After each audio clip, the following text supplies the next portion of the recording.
पिछली वीडियो में हमने जो है पढ़ा था कि औरंगजेब का प्रारंभिक जीवन, उसकी कठिनाइयाँ और उसने कैसे कैसे जो है कुछ नीतियाँ अपनाई, और उन नीतियों को आज हम थोड़ा विस्तार से जो है पढ़ेंगे। वीडियो संख्या 2 में लेसन 4 कई जगह जो है हम आपको बता रहे हैं, कई किताबों को अलग अलग जो है इसको क्लियर कर देंगे हम कि पाठ नंबर 4 और 5 की जो सामग्री है वो 4 में ही है। कई जगह अलग अलग जो है पाठ बनाकर दी गई है। धार्मिक नीति और राजपूत नीति को अलग एक चैप्टर के रूप में दिया गया है, लेकिन ऐसा नहीं है, आप इसको साथ के साथ ही कर लें। औरंगजेब का जब हम साम्राज्य विस्तार, धार्मिक नीति, राजपूत नीति एक ही पाठ में करेंगे। अकबर की धार्मिक नीति और राजपूत नीति हम पढ़ चुके हैं, तो औरंगजेब की हम इसी पाठ में पढ़ेंगे एक बार। अलग से अगर कुछ मटेरियल है तो उसको भी आप पढ़ लें, काम का है तो उसको आप देख लें और उसके भी नोट्स बनाकर मटेरियल अपना बढ़ा लें, कम ना रखें। तो पहला काम इन्होंने क्या किया, बंगाल था और अहोम थे, असम का जो इलाका था उस पर अधिकार किया। उनको कैसे जो है पराजित किया। 1660 में इस क्षेत्र पे इसने ध्यान दिया। मीर जुमला को वहाँ का सूबेदार नियुक्त किया। उसने पूछ नारायण जो वहाँ के शासक थे उसको पराजित किया। पराजित कर वहाँ पर जो राजधानी का नाम ही बदल दिया उन्होंने, राजधानी का नाम अब आलमगीर कर दिया गया। इसी तरह से उन्होंने अहोमों की जो राजधानी थी उसका नाम जो है, उसको गढ़गांव जो नाम था उसको भी पराजित कर जीत लिया। और अहोम जो लोग थे वो बाद में जब ये सारा काम चला, लड़ाई चली, संघर्ष चला, तो उसमें आखिर में वो सहमत हो गए, समझौता उन्होंने कर लिया। और उस समझौते के तहत उन लोगों ने कर देना, उपहार देना और वैवाहिक संबंध बनाना जो है स्वीकार कर लिया था। 1663 में मीर जुमला की जो मृत्यु हो गई तो उसके बाद इसका जो सूबेदार है वो शाइस्ता खां को बनाया गया। अब जो है अहोमों को जो है एक मौका मिला, उन्होंने संधि तोड़ दी। संधि तोड़कर मुगलों के कई अधिकार जो क्षेत्र थे वो अपने अधिकार में ले लिए। लेकिन शाइस्ता खां ने जो है कठोर नीति अपनाकर 1676 में उनको पराजित कर दिया और हार मानने पर राजी कर लिया। इस तरह से इस विद्रोह को, इस कार्य को सफल जो है बनाने में शाइस्ता खां कामयाब हुए। अब पुर्तगालियों के विरुद्ध कार्रवाई। पुर्तगालियों के प्रभाव में ढाका जो था, चटगांव था, ये बंगाल के क्षेत्र थे। गुजरात एक बड़ा इलाका था। व्यापारिक इलाके जो थे ये इनके जो है अधिकार में थे और शक्तिशाली इलाके थे। लेकिन ये जो यहाँ के लोगों को, स्थानीय लोग जो थे उनको बहुत तंग करते थे, कोई कसर नहीं छोड़ते थे। तो आखिर में औरंगजेब की ओर से, मुगल साम्राज्य की ओर से शाइस्ता खां को नियुक्त किया गया कि आप इस समस्या को सुलझाओ। तो उसने सबसे पहले एक बहुत बड़ा जहाजी बेड़ा बनाया, क्योंकि समुद्र की शक्ति थी विशेष रूप से पुर्तगाली, तो इनके लिए जहाजी बेड़ा बनाया गया और उनको तटीय क्षेत्रों पर जो है कब्जा कर उनको वहाँ से निकाल दिया गया। जब इनको निकाल दिया गया तो जो ये क्षेत्र थे हमने जो पढ़े अभी, ढाका, जो चटगांव और बंगाल की खाड़ी में जो है सोन द्वीप, इस पर जो है मुगलों का कब्जा हो गया, कर लिया गया। इससे पुर्तगाली कमज़ोर हो गए। आखिर में उन्होंने समझौता जो है करना उचित समझा, समझौता कर लिया। इस समझौते के तहत केवल व्यापारिक जो है क्षेत्र में जो है उनको अधिकार दिए गए, आप केवल व्यापार कर सकते हो, साम्राज्य विस्तार नहीं। ये जो है समझौते की शर्तें थी और इससे जो है इन्होंने पुर्तगालियों के ऊपर जो है शांति या सफलता जो है पाई। सेम जो है काम अंग्रेजों के जो व्यापार की शुरुआत तो जो है जहांगीर के काल में हो गई थी, लेकिन धीरे धीरे ये शक्तिशाली होते गए। इन्होंने अपना प्रभाव क्षेत्र जो है बढ़ा लिया। 1652 में इन्होंने शाहसुजा से 3000 रुपये के बदले बंगाल में निःशुल्क व्यापार के जो है अधिकार पा लिए थे, लेकिन इन्होंने दुरुपयोग करना शुरू कर दिया उसका। इससे हमें आर्थिक नुकसान तो हुआ ही, लेकिन ये यही नहीं रुके, हमारे व्यापारियों को भी इन्होंने तंग किया, समाज को भी इन्होंने तंग किया, करने लगे। तो इस सारे से परेशान हो गए, तो इसके विरुद्ध भी जो है सेम कार्रवाई जो है की गई। उस समय इनके जो केंद्र थे इस समय जो इनके केंद्र थे गतिविधियों के वो थे आपके कासिम बाजार, हुगली और कलकत्ता। इन केंद्रों पर कार्रवाई की गई और इनको भी हार माननी पड़ी, कमज़ोर हो गए। और उसके बाद आता उत्तर पश्चिमी क्षेत्र, बहुत बड़ा इलाका था। पहले क्या करना पड़ता था, पहले तो जो है सारी शक्ति कंधार को जीतने में लगानी पड़ती थी। पहले कंधार को जीतो, फिर शांति स्थापित करो। अब क्या था, अब तो कंधार तो जीत लिया था, अब तो वहाँ शांति स्थापित करने में ही बहुत एनर्जी जो है, साधन जो है लग रहे थे। क्यों? क्योंकि कुछ कबीलों ने वहाँ पर क्या कर रखा था, रूटीन में विद्रोह कर देते थे। उनको दबाना जो है बड़ा काम था। उसमें जो पहला जो कबीला था वो था यूसुफ जई। यहाँ पर भागू के नेतृत्व में, भागू जो है वहाँ के नेता थे, इन्होंने स्वतंत्र जो है राज्य स्थापित करना चाहा, स्वतंत्र राज्य स्थापित कर दिया। इनकी मंशा थी कि स्वतंत्र राज्य स्थापित किया जाए। मोहम्मद शाह को उन्होंने शासक बनाया और स्वयं उसका जो है वजीर बन गया, वजीर बनकर के काम करने लगा। इस काम में रोशनाई और अफगान जो कबीले थे, अफगान लोगों ने इनका साथ दिया। साथ देने से इनकी शक्तियाँ बढ़ गई। तो आखिर में औरंगजेब ने इस काम के लिए जब देखा कि ये तो विद्रोह बढ़ जाएगा, शक्ति इनकी बढ़ गई है, तो मीर बख्शी अमीर खां को जो है नियुक्त किया, आप जाओ और इन विद्रोह को दबाओ। सहायता के लिए जो जसवंत सिंह थे, जो राजपूत थे, उनको नियुक्त किया गया। वो जमरोद उनको भेजा। जमरोद जाकर जो है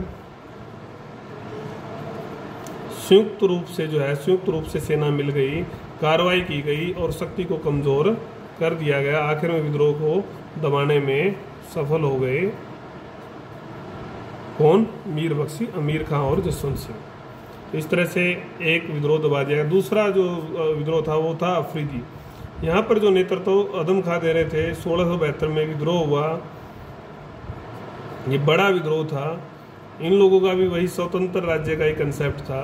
स्वतंत्र राज्य अगर आपको स्थापित करना है तो 2-3 ये काम मुख्य होते थे कि आपने खुतबा पढ़ दिया स्वयं का नाम का, सिक्के जो है जारी कर दिए, स्वतंत्र शासक ही सिक्के जारी कर सकता है। दूसरा इन्होंने क्या किया, जो खैबर दर्रे का जो रास्ता था उसको क्या कर दिया, बंद कर दिया और काबुल पे घेरा डाल दिया और वहाँ के जो सूबेदार को इन्होंने पराजित किया।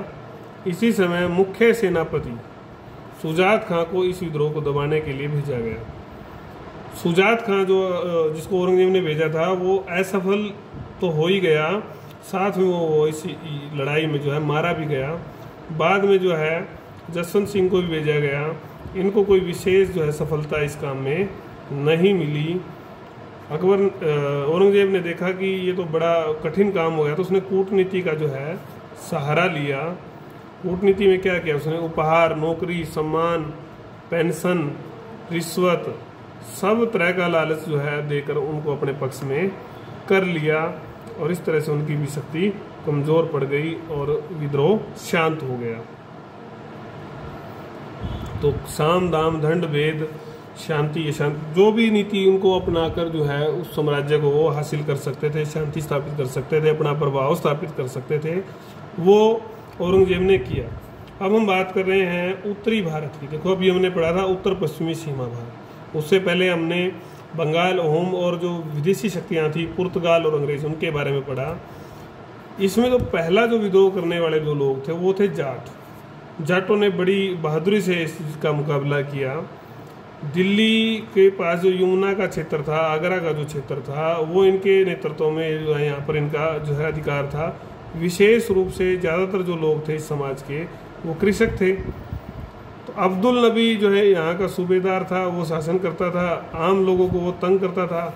सबसे बड़ी जो दिक्कत थी वो धार्मिक रूप से असहिष्णु था, इस्लाम का प्रचार करता था और वो लोगों को दबाव डालता था इस्लाम अपनाने के लिए।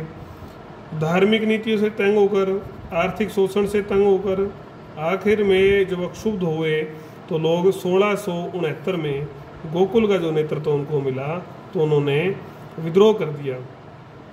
इस बार जो है बड़ी बात क्या हुई कि औरंगजेब स्वयं गया इस विद्रोह को दबाने। आखिर में हरा तो दिया गया और गोकुल का वध जो है कर दिया गया।